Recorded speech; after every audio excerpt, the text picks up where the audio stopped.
आज हम पढ़ेंगे एज वेल एज, साथ ही साथ। हम कितनी बार डेली रूटीन में बोलते हैं राम के साथ साथ वो भी यहाँ है, शाम को खाना खाने के साथ साथ आइसक्रीम भी पसंद है, उसे टीवी देखने के साथ साथ खेलना भी पसंद है। कितनी बार हम बोलते हैं। तो आखिर इनको इंग्लिश में कैसे बोला जाए, और सबसे बड़ी बात एग्जाम में कैसे क्वेश्चन आते हैं एज वेल एज के, एसएससी बैंक पीओ में दोनों चीज देखेंगे। एज वेल एज, साथ ही साथ। सेंटेंस बनाते हैं, मुझे चाय के साथ साथ कॉफी पसंद है। I like as well as coffee. वह गाना गाने के साथ साथ नृत्य भी कर सकती है, वह गाना भी गा सकती है, साथ ही साथ डांस भी कर सकती है। इसको बनाओ, she can sing as well as dance. वह गाना गाने के साथ साथ डांस भी कर सकती है। फिर देखो, राम के साथ साथ श्याम भी यहां है। Ram as well as Shyam is here.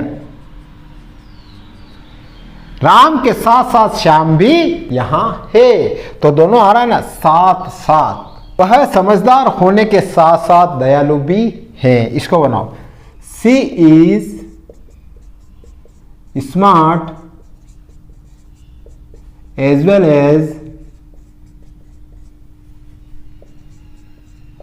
kind। वह स्मार्ट के साथ साथ दयालु भी है। अब ये तो देखिए आपने डेली रूटीन वाले कुछ सेंटेंस जो आप इंग्लिश में बोलना चाहते हो तो इसको आराम से साथ ही साथ कह के बोल सकते हो।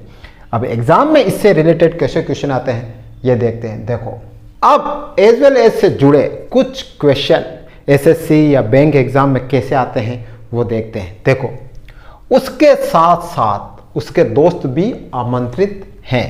देखो, उसके साथ साथ ही as well as his friends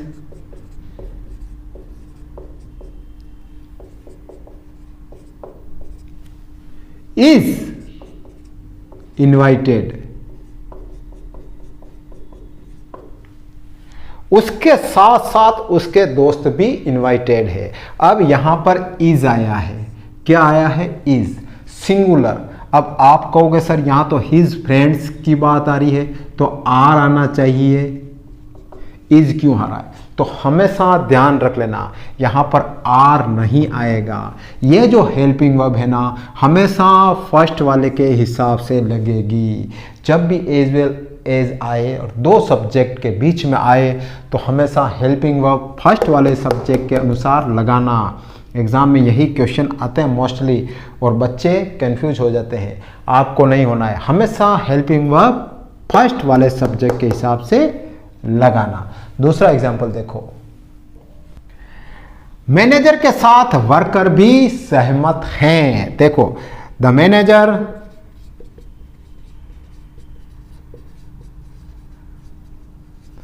as well as workers has agreed. Manager के साथ साथ उनके जो वर्कर हैं वो भी सहमत हैं। अब यहाँ पर वर्कर्स प्लूरल आ रहा है लेकिन हेल्पिंग वर्ब इसके अनुसार नहीं लगेगी, यहाँ पर हैव नहीं होगी, यहाँ पर हैज सही है। क्यों? क्योंकि हैज द मैनेजर के हिसाब से आएगा। जब भी एज वेल एज आए तो हेल्पिंग वर्ब हमेशा फर्स्ट वाले सब्जेक्ट के हिसाब से लगाना, इस सेकंड वाले के हिसाब से मत लगा देना वरना आपके आंसर रॉन्ग हो जाएंगे।